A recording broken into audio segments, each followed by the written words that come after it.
2h48 e vamos falar agora de Facebook com Marcela Lorenzeto. Marcela, boa tarde. Boa tarde, Denise. Boa tarde a todos. Olha só, depois daquela polêmica dos dados de usuários do Facebook terem sido aproveitados por uma empresa de consultoria política, a rede social começou a mostrar a partir de hoje quais usuários foram expostos a essa Cambridge Analytica. Na semana passada, o Facebook subiu a estimativa de pessoas atingidas de 50 milhões para 87 milhões, a maioria dos Estados Unidos. Só aqui no Brasil, são mais ou menos 400 mil usuários atingidos por essa consultoria. Uma caixa de texto vai ficar no topo da página inicial do Facebook, informando os usuários que tiveram esses dados utilizados por essa empresa, explorados por essa empresa britânica. Então vai funcionar dessa forma. Nesse box, a rede social ela vai resumir tudo o que aconteceu. A gente vai relembrar um pouco o caso aqui para o ouvinte, para o internauta que não se lembra muito do que aconteceu com esses dados. Um aplicativo chamado This is Your Digital Like já foi banido do site. Ele pediu autorização para coletar os dados das pessoas do Facebook, usar esses dados de usuários e também dos amigos deles. É basicamente aquela brincadeira que vira e mexe aparece no Facebook, de pessoas como você seria se você fosse de tal idade, como você seria comparado a um artista. Esse tipo de brincadeira que a gente vê compartilhada no Facebook várias vezes. E foi uma dessas brincadeiras em que você permite o acesso ao Facebook e aos seus amigos, que aconteceu com esses dados da Cambridge Analytica.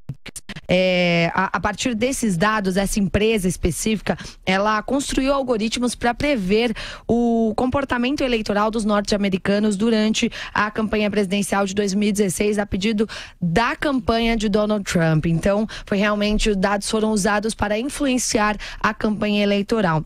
Além disso, também de avisar esses usuários que tiveram os dados usados por essa empresa, o Facebook também promete posicionar um link no topo do Facebook, do feed de notícias, para um painel que vai reunir aplicativos e sites em que as pessoas usam dados como o Facebook, como essa empresa utilizou recentemente. De acordo com o site, você também pode remover os aplicativos que você não quer que tenham acesso aos seus dados. Então, dessa forma, fica bem mais transparente para o usuário como utilizar esses dados do Facebook. Se você quer participar de alguma dessas brincadeirinhas, fica muito mais fácil você saber se seus dados vão ou não ser utilizados, entendeu, Denise? Agora é muito difícil você escapar, né, Marcela? Eles já estão com esse aviso no então Facebook? A liberação começou hoje, nessa segunda-feira, mas aos poucos, exatamente, aos poucos os usuários vão sendo avisados. Eu estava até checando aqui se tem alguma coisa, no meu não tem nada. De forma gradual, acho que provavelmente começa mais nos Estados Unidos, que foi o país mais atingido. O Brasil foi o 8º país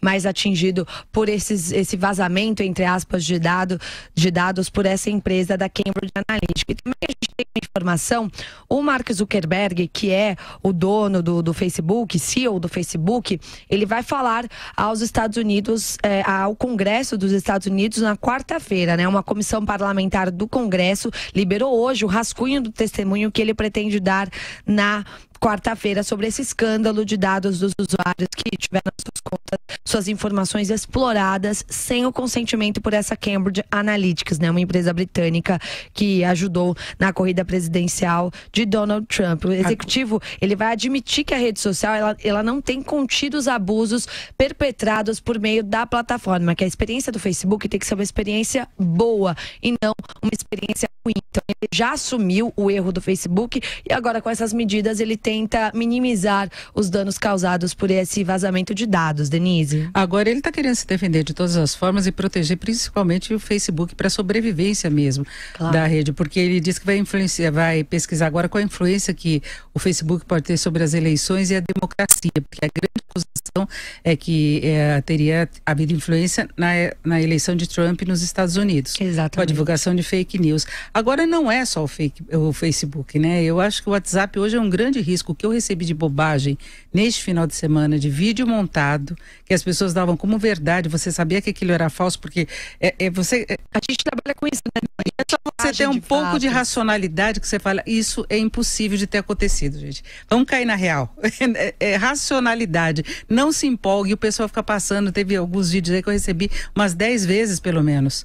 A dica que a gente sempre deixa, que vários especialistas que conversam aqui com a gente da Jovem Pan, é de que você analise bem o conteúdo que você está recebendo, se é de um site, uma fonte confiável, se tem erros de português. Essas são dicas principais para você identificar se essa notícia ela realmente tem uma veracidade, se ela é de um portal de notícias confiável ou se não passa de mais uma fake news, que é uma notícia falsa que só está ali por um papel obscuro, ou seja, de dissipar falsas informações nas redes, principalmente a respeito de candidatos políticos e também de posições ideológicas, né, Denise? Não seja massa de manobra.